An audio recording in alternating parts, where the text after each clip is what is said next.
You are about to enter the Shockwaves Skullsessions Podcast on ShockwaveSkullsessions.com. And now your host, Bob Nalbandian. And I got two of the biggest metal podcasters on my show. Well, listen, if we actually brag about that, then we're going to take all sorts of heat for acting like we are one of the biggest shows out there. That's right, and there's nothing wrong with that. Well, if not the biggest, the best. Let's put it that way. Sure. I like to say Three Sides of the Coin is the most popular and the most hated. So I get it. I can cover it both ways.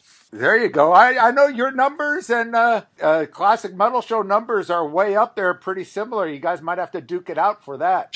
Hey, there's no battling for it. I wish more numbers were like that, so we wouldn't have to constantly be beaten down by the corporate entities that just throw money at it until people recognize it. Well, right. The one thing I will say about both you guys, and why I wanted to get you guys on together. As you know, Michael, I was recently on two of your podcasts, actually, the music business one, and of course, the Three Sides of the Coin. And as I claimed there, and I'll claim again, I was never a huge Kiss fan, so I never paid so much. You know, I was very, very aware of the podcast. I listened to a couple episodes, but was really impressed. And I've gone back and listened to some more of your episodes. In fact, I just listened to the one you did with Eddie Trunk not too long ago, which I was really impressed with Eddie on that. I thought he really stood his ground good on that, and I got to say, I agree with Eddie with what he said on that podcast, but it was good that he, I saw Mark just dug in. Both Mark and Tommy really kind of dug into him, but he stood his ground pretty good. I was quite impressed. Yeah, we've had Eddie on like 3 times, and I don't necessarily agree with a lot of what he says, but I also understand why he says some of it, because it gets him listeners and it gets him, attention. But at the end of the day, it's just his views. It's just his opinion. So, why do I care? If he likes something I don't, and vice versa, it has no bearing on my life whatsoever. And, the last time we had him on, that's how I kind of went into it. Is like, you can come on here and say whatever you want. I'm not going to get mad at him. And that actually pisses Kiss fans off more, that I'm not sitting here trying to fight him and put him down. And it's like, why? Why do I need to fight him and put him down? He just has a different view on the band than we do. It's not right. It's not wrong. It's his view. Well, why don't you remind everyone what I said about Kiss fans, Michael? That they're stupid? There you go. And I'll repeat that again. I'll say it again and again. But seriously, the reason I really appreciate you both, and I've praised the Classic Metal Show numerous times, is because whether you like it or not, whether you agree with the opinions or not, you guys, both as podcasters, will stand by your opinions. And that is very rare in this day and age, especially in this day and age with all the political correctness and everyone kissing everyone's ass. And I could care less. I didn't agree with a lot of the stuff. Like I said, I'm not a huge Kiss fan, and I'm not going to pretend to be. If I get on your show, I'll say what I want. And you guys were the same. I enjoy the passion, whether I agree with what you say or not. And I think it shines through. And I think, that's what makes, you guys special, and that's why I wanted to get you both on together, because I think as podcasters, you both say it how it is, and which I for one appreciate. Well, you know what, Bob? If you just look at your exact statement that you just said right now, the two statements, the beginning statement about the fact that we, meaning us and Three Sides, have bigger audiences, and the fact that neither one of us backs down from our opinions, maybe there's a correlation there, that people are tired of happy radio, and yes, everything is great and the world is lovely, and let me kiss your ass and you can kiss mine. Everybody's tired of that shit, man. Everybody's ready for just be real. And when people are real, then people will, a lot more people will listen if they think they're getting a real thing versus a bought opinion. Yeah, I completely agree. I mean, I think, there's too many people who want to be nice and want to have everybody like them. Right. Mm-hmm. And whether you're doing a podcast or you've got a radio show or you've got a newspaper article or a website, it's like so many people are just worried about, I got to have everybody like me. Yep. And, I don't know, and maybe it's because I've been a Kiss fan my whole life and I've worked in the music industry for decades. I've realized that's absolutely impossible. Mm-hmm. It's impossible. So if you try and do something to not upset people, you're upsetting people by doing that. So just as you just said, just be yourself. Be honest. And it's so easy to support your argument, support your beliefs when you're honest, because at the end of the day, and I think this is what a lot of people, I've discovered this about our show, a lot of people confuse us for facts and for news, and we're supposed to be unbiased, and I constantly have to remind people, listen, from episode 1, we've always said we are a biased show. It is nothing more than our 3 opinions. And that's it. It's what we like and what we don't like. And we're not saying you're wrong because you like something different, but we're not wrong because of what we like. Listen, I love the fact that it drives people nuts that I go on there and say, I think Kiss Crazy Nights is one of the best Kiss albums ever released. And it drives people crazy. But you know what? I don't really care because I like it, and that's all that matters. Well, I don't agree with that statement by a lot. But, oh my God. Considering I like one song on that record, I'd fight hell to hold you and nothing else. But you're right. Integrity, and I'll tell you a quick story. Integrity is all we have. None of us are millionaires. None of us are making millions doing it, whatever. So the only thing that we have is our integrity. And back years and years ago when I was doing, I used to have a show called The Metal Show on WMMS here in Cleveland. And I was still myself. I was always kind of, raw, but I also had a music magazine that I owned as well called Music's Bottom Line. And on one particular night, we were playing something. There was music playing. I really wasn't paying attention. I put the headphones on for the last 15, 20 seconds of the song. And it was some song by Machine Head from their live album. And my co-host comes out of the song and he goes, oh yeah, that's Machine Head with whatever it was, Supercharger. And he goes, what do you think of that, man? And I was like, yeah, not bad, man. I kind of like that song. Not 5 minutes after the break, we get a caller that calls back, tells me what an asshole I am and a liar, and reads me back my own review, not only of the album that this thing came from, but the exact song where I had bashed that song on that album that we just played. And I made a conscious effort at that point to myself. I was like, I am never, ever, ever going to say anything that I cannot 1,000% stand behind again on the radio. And to this point, I never have. And I don't care that, like Michael was saying, I don't care. Bob, the heat that I take. I take just shit tons of heat for the stuff that I say. And you know what? I'll stand by every single word of it, no matter how crazy it sounds, no matter how mean it is, no matter how against the grain it is, because in the end, you can doubt me on a lot of things, just like Michael said, with his ridiculous claim about Crazy Night. We can say a lot of things, but nobody's going to deny 5 years from now that he was honest about that opinion on that record. That's his opinion, period. Right. Especially with our podcasts, and this has always been my attitude as well from day one, it's going to have my name on it, and it's going to live on the internet forever. Right. Let's face it. Anything that goes up is there forever. Yep. So I'm the only one that has to be happy with it. I hope to hell other people love what I'm doing, but I'm not setting out to do this to make them happy. I'm doing this because I love what I'm talking about. I love sharing my opinions. I love talking to these people. And that makes me happy, so I can sit here and go, you know what?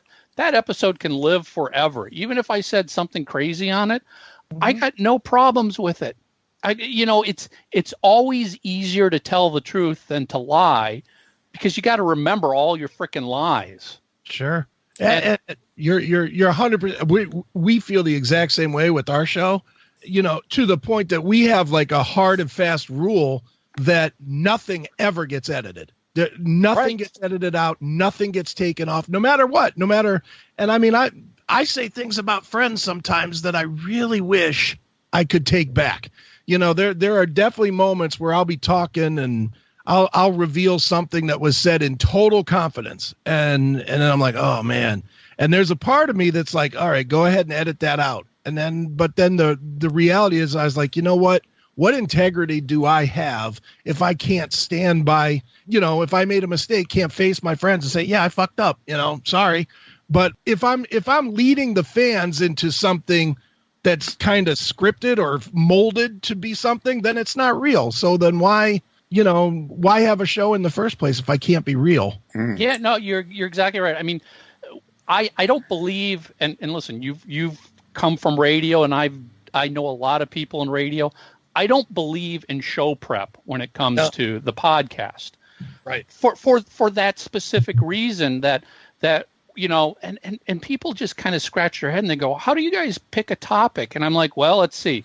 We get on Skype. We record every Tuesday at 2:30. So at 2:30, we all get on Skype and we go, unless we've got a pre-scheduled guest, we pretty much go, what are we talking about? Yeah. That's it. And even if we've got a guest, we haven't done pre-interviews with the guest. We haven't scripted out all of our questions for the guest. Since I sort of lead the podcast, I've always got some questions in the back of my head if things get quiet and slow down. But we always sort of just like open your mouth, let the conversation start, and follow that lead. Right. And that's what we're doing right here.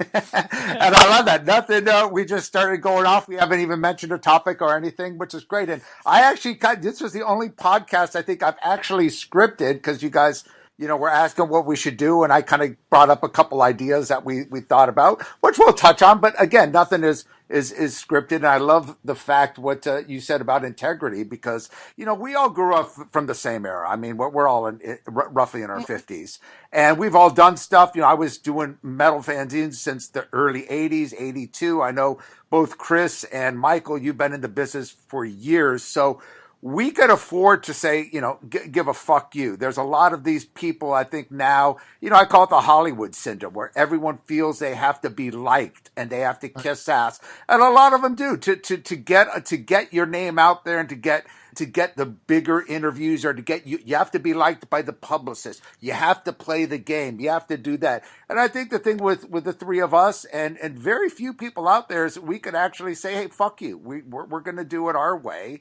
And whether it's big or not, whether we make a ton of money, I know, at least with Chris and Neely with the Classic Metal Show, they've turned down huge money offers just to do what they do and to do it unedited and uncensored. And the thing you guys have a disadvantage of too, when you say about editing the shows, is you both do live shows. So I could see if you edit something, people will say, hey, I heard the live show of you guys and you said this and that and you edited it out. Why'd you say this? So the advantage. We don't do a live show. We pre-record it and then I kind of fix it up. But we literally, or at least for me, because I'm the one that has to do it, I want everything done in one take because frankly, I don't have the time or the resources to go into all that production to do editing. We always joke we're the no budget, production company here. If somebody wants to all of a sudden step up and sponsor us and give us a shit ton of money to hire staff and editors and new gear, we'll gladly do it if that's what you want. But right now, because it's a free show and it's our time and we're donating it, you take it as it is. Yeah. And I'll just add, video editing takes forever. Yeah. And it's tough to make it look like a smooth edit, to make it look, audio edit. Like with what I try to do with our podcast, and something like this won't take much editing. But if there's something like, hey, I got to take a break or I got to take a piss or whatever, or there's a lot of ums and ands in between or there's space, I like to tighten up the show just to make it, tight and stuff like that. But if there's something said, unless somebody really doesn't want, if they say, hey, could you edit that part out? Sure, I don't mind, whatever. Yeah, that's the extent of our editing is listen, if somebody reveals something that contractually can't be discussed yet, great. We can edit it out and I'll pull it out. You know, we've had to do that a couple times, but for the most part, it's 100% hit the record, hit the stop button, and you get to see everything in between. And listen, I don't even worry about the ums and the ahs. I mean, we take so much crap sometimes from our listeners. It's like, good Lord, who's chewing ice cubes? Oh my God, stop eating potato chips. And we're like, dude, again, you're getting this for free. Right. That's what this is. We're donating. It takes 2 hours of time to just record one episode, not counting the time I have to put in then in editing it quickly in iMovie and exporting it and the MP3 file and all that. It's like, this is it. You get us as we are. You get all of the warts and the pimples that come along with it, all of the burps and the belches. You know, it's literally hanging out with your buddies at a bar, and that's it. That's exactly what we do. You get to join us. And how many times do I hear Chris Akin and Neely say that to the fans? It's a free fucking show. If you don't like it, don't listen.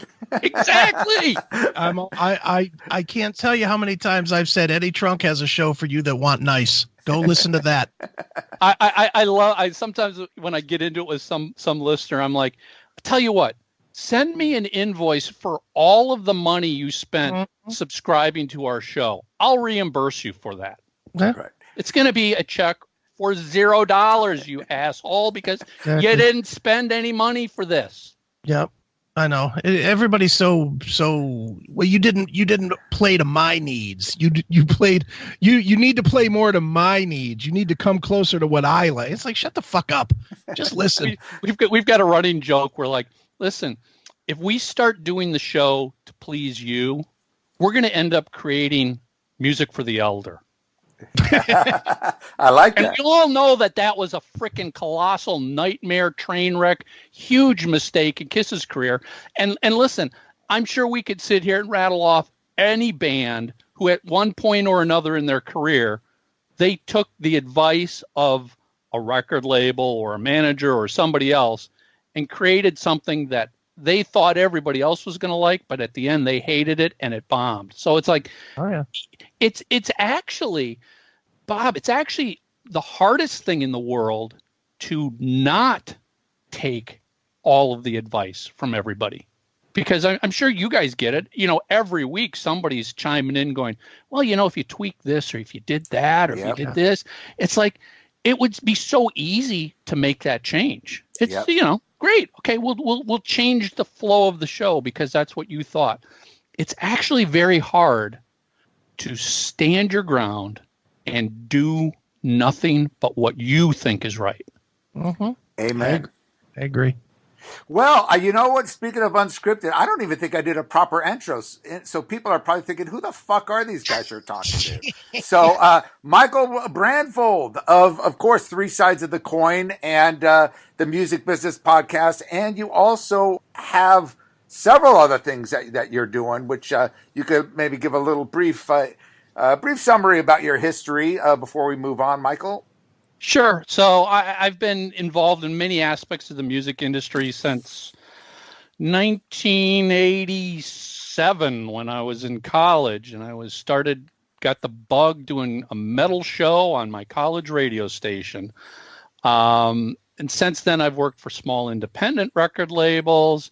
My big break came back in 1998 when Gene Simmons called me up and said, what are you doing for a gig? Do you want to build our website for us? And basically I got a job out here in San Francisco working for their merchandising company. And I built, launched, and ran Kiss Online for, 7 or 8 years on the road, gathering content, merchandising, the whole bit. And back in 2010, I launched my own company called Michael Brandvold Marketing, which just provides online marketing and digital strategy and tour promotion and album promotion for musicians.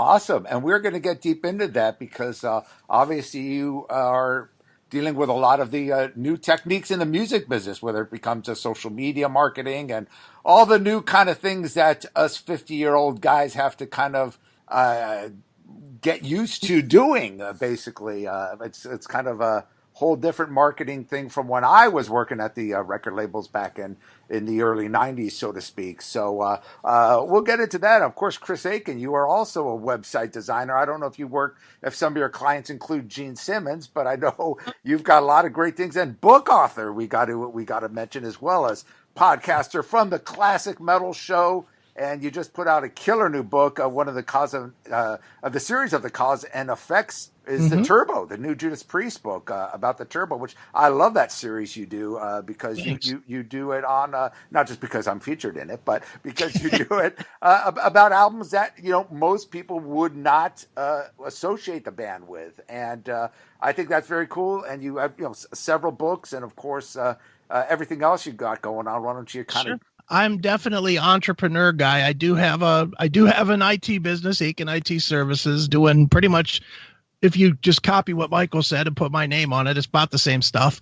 And I do, I have the Pinball Palace, Pinball PA, which is pinballpa.com, which is the third largest pinball and arcade game arcade in the country with over 420 machines. Wow. And I've written 5 books so far. Number 6 and 7 are in development and on the way. And of course, the Classic Metal Show. And, and I'm the lead spinner at meatspin.com. So, and that's probably your biggest achievement so far. Well, biggest in one respect. See, I got some big time people on my show. Absolutely. Well, cool, man. Well, fuck, let's get into this then. Well, basically something, that we discussed. I know you've discussed on your show, Chris, with Neely about, about the metal. Basically, we all deal with hard rock and metal music and what has changed over the years in the business end. And I know we've talked about it too, Michael, on your podcast. And, relating to the movie, I recently directed Band vs. Brand. We get into that quite a bit, the new stuff and whether it becomes, future stuff, whether it be hologram and different ways, different technical aspects of marketing music. Michael, seeing that you're deep into the whole marketing, how's the transition been for you from the early days? Now, of course, everything is Spotify, YouTube. The power of social media is such a huge game these days as far as marketing, whether it be a metal band or an actor or actress or any kind of person in the entertainment business. Talk a little bit about your role in the changeover of this and how you're keeping current with the new changes in the business. Well, as you were asking the question, it was sitting on the tip of my tongue. I'm like, actually, you have to be excited by change. If you're going to stay on top of what's going on in this industry, you have to be excited and you have to welcome change with open arms. And for me, I've always been that way. I mean, I've been using computers since the very first Apples came out, and the first, I was using VAX. I think they're called VAX machines, where you connect to the actual mainframes. So I was always never afraid of cutting edge technology, and that's actually how I even got into the web. Back in 95, I built my first website because I'm hearing this stuff about HTML, and there's no books, there's no courses, browsers haven't even really been released yet, but I'm self-taught myself how to use HTML.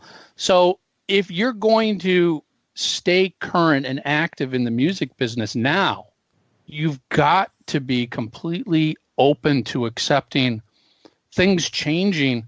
We have a running joke on the Music Biz Weekly podcast. In the 30 minutes that we've been recording the show, something already has changed in the music industry. Something new has been revealed. Something new has been launched. Something that worked a month ago no longer works. And if you don't like change, and let's be honest, there's a lot of musicians who don't like change because it impacts their wallet, you're going to have a hard time living in this new business. You just are, because I'm frankly tired of hearing another person going, well, if we only had the ability to sell more CDs, you know what, Grandpa, get off your freaking lawn chair and go back in your house and stop yelling at the kids. Yeah. Right. Because it ain't changing. I'm not saying that I like what happened in the music industry, but it doesn't matter whether you like it or not. Absolutely. It is what it is, and either you adapt or it keeps rolling forward without you. Mm-hmm. And to, just to follow up on that, the people that complain the most are the people that followed along with the change in the first place.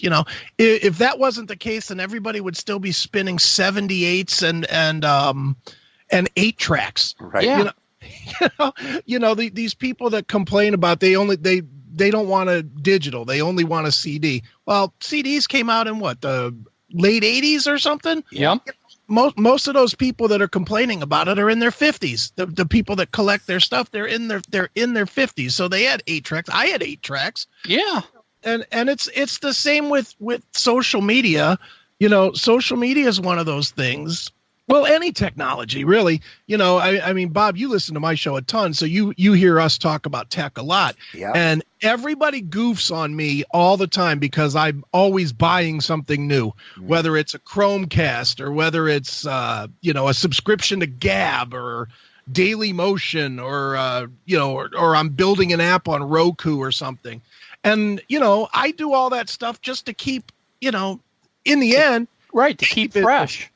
Well, not only to keep fresh, but in the end, any business that wants to succeed has to go where the people are. Yep. And with the way the world is changing and how fast it's changing these days, you don't know where the world's going to change to. I mean, 10 years ago, nobody would have said that MySpace would be dead in 10 years and that Facebook would have taken over the world. No one would have said that. Right.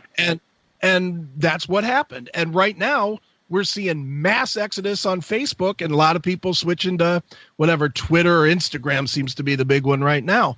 But, you don't know where it's going to go. And if you're not trying new things and learning new things and using new things, you're going to be left behind. Michael's 100% right on that. If I would have stuck with whatever Microsoft's web development program was, I don't remember what it was called, back in the mid 90s, I would be nowhere today. And I've made, a couple $1 million since by staying on top of this stuff. Yep. You have to stay on top or else you fail. And that is the thing, whether you like it or not, you do have to adapt to some extent. And look, and the reason I talk to you guys, I know you guys are both in the tech business, doing, the IT business and all that. So it is a part of your business. But regardless, if you're in the music business, you have to at least adapt. I'm a novice, as you guys, as you know, Chris, because I keep asking you questions about it. I learned from listening to your show, the different stuff, technical stuff that's out there. I try to learn about it, but I still resist a lot of it. I'm a stubborn asshole. I'm old school, and you can still collect vinyl. You can still collect CDs. You can do what you got to do. But if you're going to, continue and prosper in the music business, you have to at least be savvy to what's going on in the business these days. I redid this podcast and everyone said, "Oh, do the podcast." I go, look, I don't like doing all the technical bullshit. I was telling my partner and producer, Matt, I said, if you want to deal with that, you want to post the stuff, do all the social media stuff, I'll put a post here and there on my site or whatever, but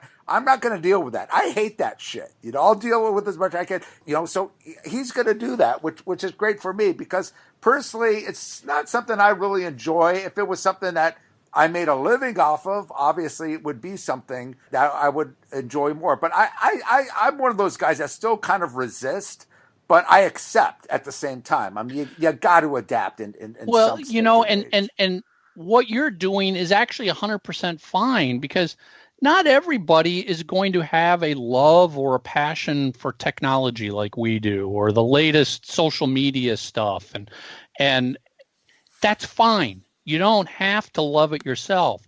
But if this is going to be your career, You need to find somebody to bring into your world, into your team, who's going to do it on your behalf. Right. Well, that's what I love about listening to the Classic Metal Show, because Neely's one of those guys, even more so than me. He hates social media, but he's got Chris to handle that, and it's a good balance because, Neely is the founder of the Classic Metal Show and produces the stuff, and, you got to have a team of people, and that's fine. You can still do that and be, although Neely does go on Twitter quite a bit and other stuff, but he will continuously say how much he despises a lot of social media, which...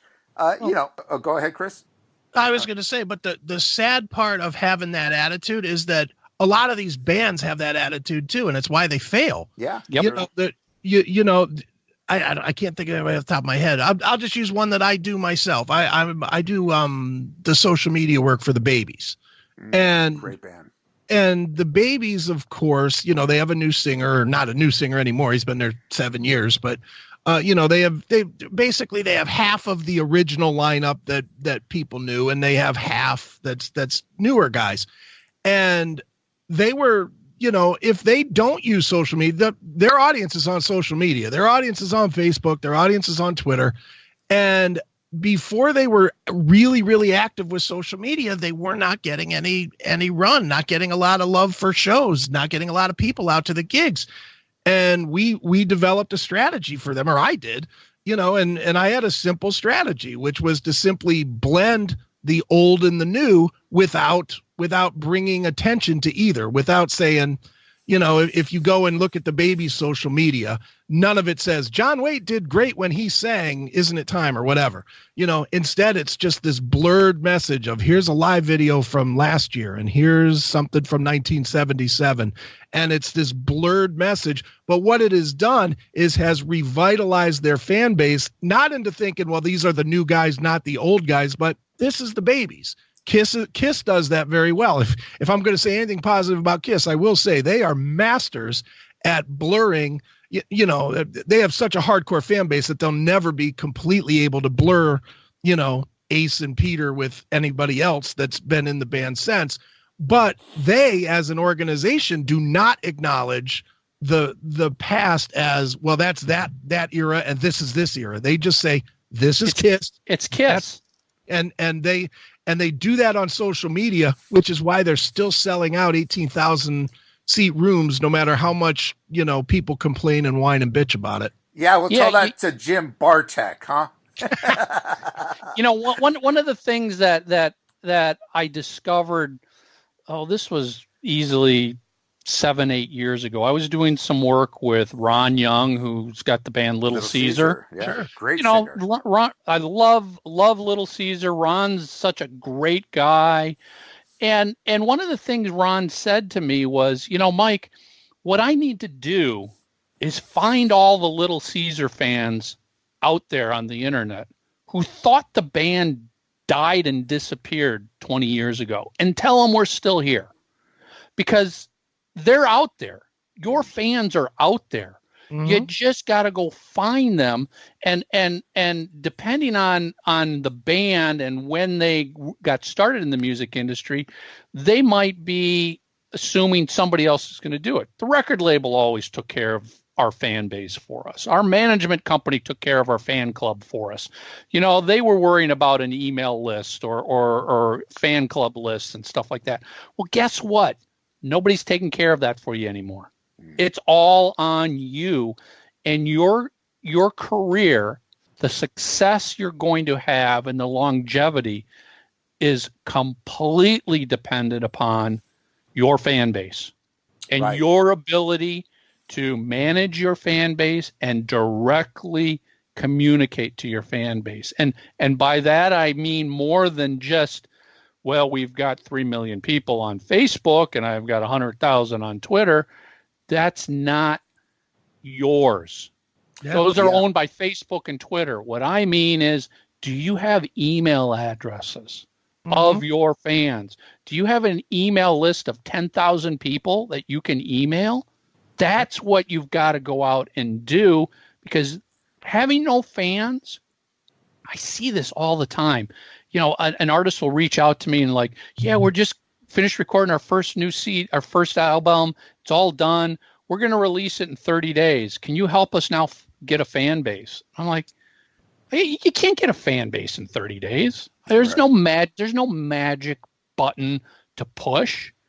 It's something that you do every day from day one until you retire. I mean, Kiss still is out there trying to find new fans. And listen, technically they don't need any more, but they're still finding them. Sure. So if you're a new band, that fan base is your absolute bread and butter, and you need to be looking at every avenue to go out there and find them. And that's the key. You, the artist, the musician, have to go find your fan. You can't sit back and wait for your fans to find you. And I'm glad you bring up, because this is something I kind of want to get into, because you talk about classic artists or heritage artists like the Babies or even Little Caesar for that matter, even though they were, from the 80s, they're still considered now, a heritage band, so to speak. A lot of the newer, people say how difficult it is for newer artists, but the thing about the newer artists, they're already, they're younger, they're millennials, they're tech savvy, they know how to market through the social media and all that type of stuff. I think it's much harder for, and this is the obstacle I think a lot of these classic rock bands or heritage rock bands have, is not only the fact that they're not really savvy to that, but their music, their new music that they put out, whether it's on a major label or an independent label or their own custom label, is not going to get radio play, is not going to get attention other than, even satellite play will play the classic songs, the satellite radio. Rarely will they play new songs off new albums from even big bands like a Deep Purple or a Van Halen or whatever. Exactly. So there is this kind of, I think, a lot of classic rock bands or heritage rock bands or whatever you want to call them, bands from the 70s, 80s that were selling platinum records. They're like, why should we go on and put out new music? When we play it live, nobody cares because no one knows the new tunes. Nobody's going to buy our CD. They'll download it for free. Now, we're not making money off new music. What is it? And of course, and again, this is why I always got to give credit to podcasters like yourselves. And I don't think the music business realizes the huge potential of the podcasting community, because if it wasn't for podcasters like yourselves and so many other rock metal podcasts out there and internet websites that promote this new music, there'd be nothing out there for these bands, literally. At least you guys will talk about new releases, whether you love it or hate it. I didn't even know Tesla had a new record out until, the CMS did a big thing about it and just trashing it, saying how it's, it sounds like Def Leppard. But hey, I got a chance to listen to it and I was familiar with it, and otherwise I wouldn't have even known. So, a lot of bands think that way, like, classic bands. What could they do, both Michael and Chris, to help promote their new music, whether it be through, the new means, through Spotify, YouTube, or whatever, or at least do something to at least gain some success from new music that they're recording? We could talk about that question alone for like 12 hours here. Yep. The first thing that comes to my mind is, especially when it relates to classic bands that have been around, that have been around at least from the 80s on, when there was flush with cash and flush with everybody doing everything for you. Today you've got to adjust your expectations. You might have been accustomed to, 30, 40 years ago, getting radio airplay, getting video airplay, getting on the cover of a magazine. Well, that doesn't happen anymore, as you were just talking about, and we've all seen. Radio doesn't exist basically for the rock world anymore. If you're a new band with new music, radio outside of college radio just ain't going to happen. There's going to be spotty metal shows and rock shows that you might get a play on, but you'll never get added to the playlist at your major commercial rock station. It's over. That doesn't happen. So you've got to adjust your expectations and not sit here and go, well, if I can't do that, then it's a failure. It's not going to happen. Mm-hmm. If that's your attitude, if you're not willing to try something different, listen to people who have got input and advice on what you can try, you're going to go nowhere. You're going to sell. You're going to be the biggest band out of the 80s who played arenas for 15,000 people. Your new album is going to sell 1,000 copies.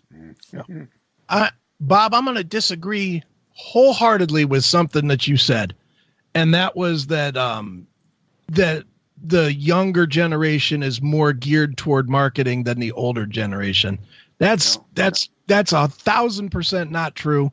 I will argue day and night that the reason that these classic rock guys can't get their new product out there is because they're just straight lazy. And I'll give you an exact example. And once I say it, Bob, and you too, Michael, you'll both agree with me.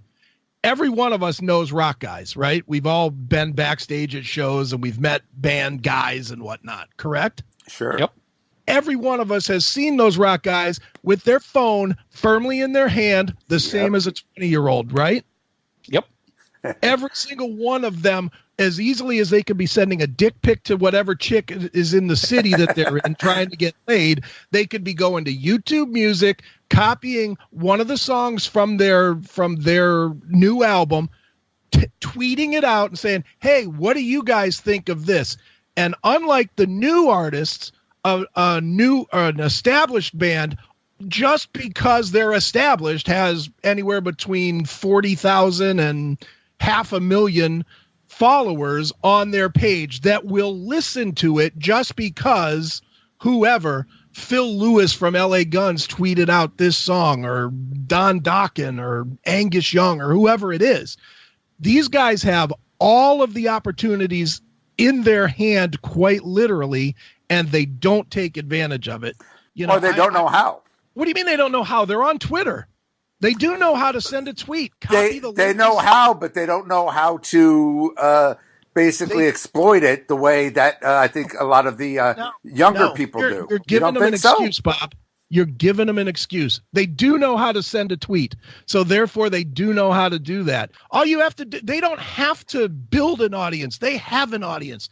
If you send a new song, if you like Rainbow, I just saw Rainbow's putting out some song next week, the new Rainbow, whatever. If you're a Richie Blackmore fan and Richie Blackmore himself tweeted out, hey, here's a link to our new song, everybody that likes Richie Blackmore and follows him on Twitter is automatically going to hear it. Half of those people are going to share it, and a quarter of the people in the sharing circle are going to at least listen to 30 seconds of it. You'll build the audience that way, and these guys, unlike the unknown artists, have the power to do that. They just don't take advantage. I would also add that I still encounter to this day new young artists who don't understand marketing because they don't want to understand the marketing and the business. They just want to be musicians and rock stars. Sure.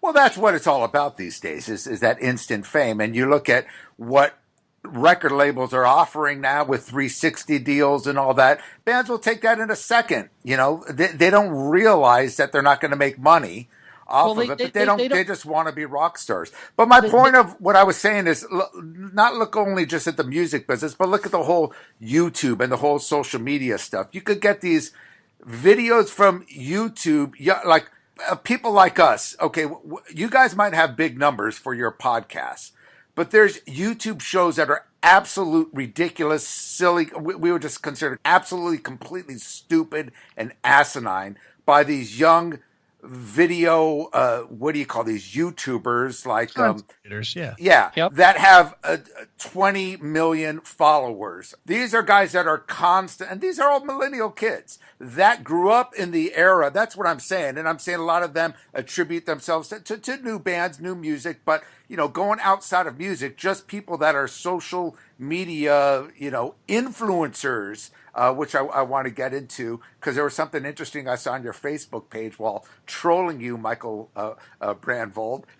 But how this has become, and I'm glad we're kind of venturing off to this, because this is something I do want to talk about, how some of this stupid shit is popular just because these guys have a following. So a Kylie Jenner or something, you know, I saw that Fire documentary or whatever after listening to your podcast, Chris, and I saw it. I thought it was the most fucking ridiculous thing that this douchebag, and yes, I will repeat, douchebag, has so much fucking influence that she could get $250,000 for a single tweet that she tweets out.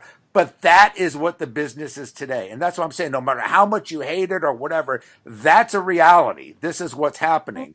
Does she know anything about the music business or about the entertainment business or about any business? Maybe not, but the fact that she could make that kind of money by tweeting whatever the fuck she wants, and there are people that are going to pay her for that, that's a reality. That is something that's going on. And that was kind of my point about the younger generation, where I think people our age, although, yeah, you could have Richie Blackmore, you know, I'm sure he's got his young wife and the mother that's managing and all that. I mean, he's got a pretty big online presence now. He's got a pretty big team. Sure, it'll go to the fans, but no matter how much Richie Blackmore gets, he's not going to get nearly as many active followers and views as, you know, some of these YouTubers out there are social media influencers. Sure. But, you're right, Bob, but within his craft and within his core audience, he would reach the people that will spend the money. Absolutely. Exactly. You really don't need to worry about and compare yourself to all of these, you know, the Kardashians and the Kylie Jenners of the world, because it's a completely different world that they're in. It's not your audience. You're never going to have 20 million. You may not even have 1 million people. You need to just find your fans and as many of your fans as possible. And if that turns out to be 100,000, awesome. That's great. Stop measuring your success against somebody else who's has no bearing on what you're doing. Yeah. 100% agree. You can't, you know, it's funny because I talk to a lot of the classic metal bands, and they all, without exception, will say, well, if I could just get something going like Bret Michaels. And I always have to laugh at that because I'm like, well, you could. All you have to do is use the tools that are in your hand anyway. You may have to invest a little bit of your own money. That's the other thing true. that these older bands don't like to do. Yeah, true. You know, they grew up in a music business where everybody gave them money to do stuff. They got advances for albums. They got advances for touring. They got advances for merchandise. Somebody paid them to do something. So now all of a sudden you want to do it, you can, but you got to invest some of your own money in it. You might have to hire a person for 6 months. You might have to buy some gear and some equipment. Oh, no, can't do that. I mean, it's absolutely crazy when, you know, people are like, well, I can understand that, you know, the small band that hasn't sold one album has no budget to hire somebody. I go, yeah, but you know what?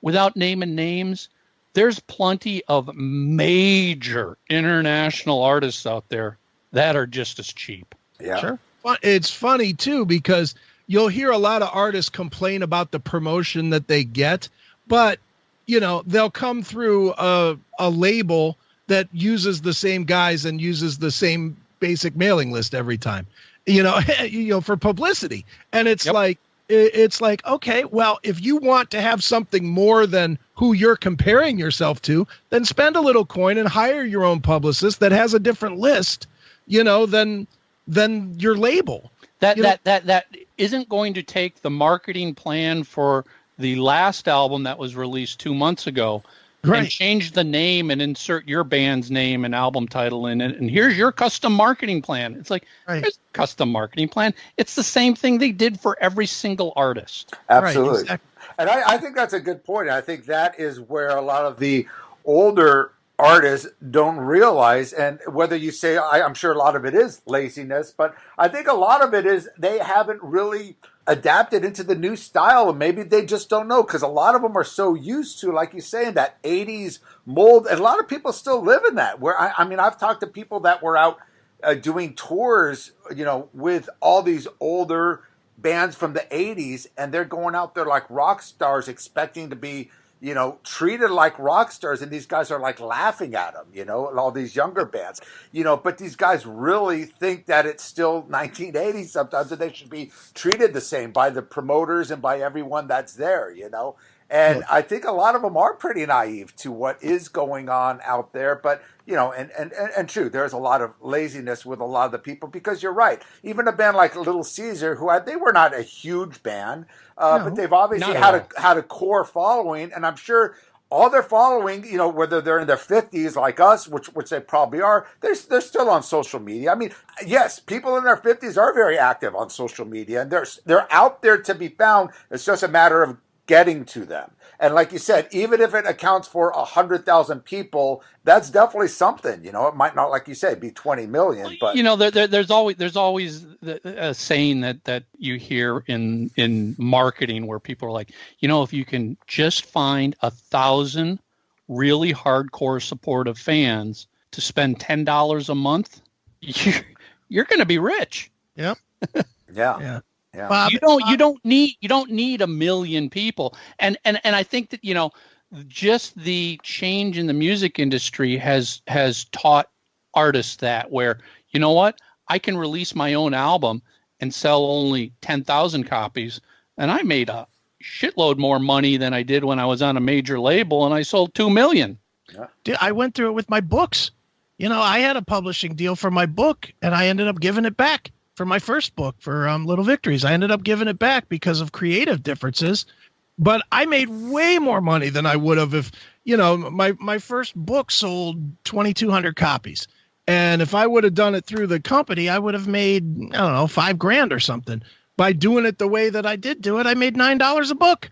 Right. Yep. But I did it myself. God forbid, I actually spent a little time reading 2 pages of a website and doing the work myself. It took me a whole extra day. What you're saying about self-publishing, and I think it's something that's really important now more than ever, not just self-publishing, but self-releasing, obviously your own records. And I know a lot of self-book publishers. I mean, one of the kings at it in the metal community is Martin Popoff, who I'm sure you both know really well. And he's been doing self-publishing books, and he's obviously got a huge fan base. Again, it's something that it's hard for someone to do automatically, but someone, he's like us. He's got a name for himself in the metal community. He has released several books, so he could actually build from his fan base, and same with what you've done, Chris. And I think that's fantastic. And I think more artists really need to be keen about. But again, it does come with, if you want to say laziness or just lack of motivation or thinking that you could do it. Sure, it's going to take a lot more effort. Sure, you're going to have to do your own self-promotion. You're going to have to spend more money on it. But in the long run, you're going to make 100% back rather than having to just get 10% out of a fucking publishing deal or a record deal. And yeah, maybe you might get a $5,000 advance or whatnot, but in the long run, if you do well with it, you own it for, and this goes with publishing as well. Bands that kept their own publishing, you don't know what's going to happen down the road. Who knows? Call Me Chris could end up being a big seller in the next 5 years, which it should be, because it is a fantastic book. I'll give you a plug right there, Mr. Akin. But you never know. It is smart, and this is something what we get in the movie about Band versus Brand is, who would have known that these bands, they brought up people like Billy Squier, someone that kept his publishing, that 30 years later, The Stroke would still be not only be getting played on classic radio, but hip-hop bands and other bands would be sampling it, and he's sitting on a gold mine. He never sold his publishing, whereas other bands in the 80s said, oh, my day is done, and they sold everything off. So there is an importance about whether it be self-publishing or, self-releasing records on your own label, and that's something you, obviously, Chris, have a lot of experience doing. You know what? With the books, I have been very fortunate with them. And you know what? Before I even go any further, I'm going to thank the Classic Metal Show fans again, because I know who's buying my books. and I do fun things with it too. But it is important for me. I could go with publishers. I mean, I don't think I'm a great writer or whatever, but I'm a good enough writer that the 3 times that I've submitted books to publishers, I've been offered deals. So, I'm a good enough writer to know that I could do it that route. And I'm fortunate enough to have an audience, which is great because it makes, the fact that I'm a little bit techie, it all plays nicely. But, the bands, I honestly, for the life of me, and this is no slap at labels like Frontiers or Cleopatra or anything, because I love those labels and I love the music that they're producing. But man, I don't understand if you're a band that has a following, why you would be on a Frontiers. And again, I'm not slamming them. I'm just saying that LA Guns, who has a great new record, they could easily have put that record together themselves, put it on their website, sold it for $12 a disc, and made $8 a disc. And I will promise you they're not making $8 a disc through Frontiers. And it makes no sense. Plus they could do fun things with it. They could get a personalized signature on it for $20 or get a video from a cell phone with your purchase for $20 or something. Just little easy marketing. You don't have to be a marketing guru to know that your fans are desperate to meet you and have a part of you, and you can profit from that. They all seem to have figured out that if they do VIP passes at shows, that people will spend ridiculous amounts of money, but they won't take that same amount of personal responsibility when it comes to putting their music out. It makes no sense to me. Well, I'll tell you why, especially with the independent labels, because I think the independent labels now are actually more powerful than the major labels, especially when it comes to hard rock and metal. And there is still a stigma. I mean, sure, there's bands that obviously already have a following, like LA Guns and bands like that have a big enough name where they could do it on their own, as long as they do it right and do it professional and make it present it well to their fan base and doesn't make it look too independent, so to speak. But for newer bands, I mean, look, I must get, I'm sure you guys get too, probably literally 100 emails or at least 50 emails a day of digital downloads of bands from indie labels you never even heard of or whatever. But if it's something comes through on Nuclear Blast or Metal Blade, you're going to listen to that first. You're going to take that more seriously. And I think that's what still the record labels do have over doing it yourself, even if it's a band like LA Guns. This is on Frontiers. People know Frontiers' reputation as great melodic rock metal bands. So even if they have a new band that you haven't heard of, I'm going to listen to it. It's on Frontiers. So that is, there's still that about the labels.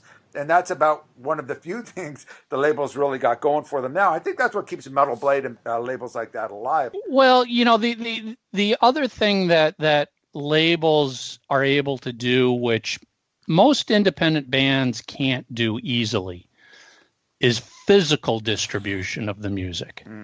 Everybody can do a digital distribution. I mean, anybody can get their music up on iTunes and all the streaming services you want. But if you actually want to try and get your music into the mom and pop record stores around the world, that's not something you can do on your own real easily. And that's a strength that the record label can bring to you. But that's something you have to evaluate up front. It's like, well, are you going to be doing a lot of touring? If you're not going to be touring, you really don't need records in record stores. True. Because you're only going to be selling to your fan base that you already have. It's when you start trying to get radio airplay or press outside of your home region, or you're going to tour over in Europe, but you're based here in the U.S., that's when a label can help in those situations. But again, you got to evaluate and go, is it worth giving up what you're going to give up to go with the label to get that? Because you guys are 100% right. I mean, so many of these bands could easily release this stuff on their own and make more money in the end. I just think it comes down to a lot of them, first of all, don't understand the business. Stay tuned for part 2 of the Chris Akin, Michael Brandvold Skull Session on our next episode. Thank you for listening to the Shockwaves Skull Sessions Podcast. You can subscribe and listen to all episodes of the Shockwaves Skull Sessions podcast on iTunes, SoundCloud, iHeartRadio, TuneIn, Spreaker, Google Play, and more. Be on the lookout real soon for our new website at www.shockwaveskullsessions.com. Go to our social media pages on Facebook, Twitter, Instagram, and YouTube for up-to-date news on the Shockwaves Skull Sessions podcast. Email all questions, comments, and suggestions to shockwaveskullsessions@gmail.com.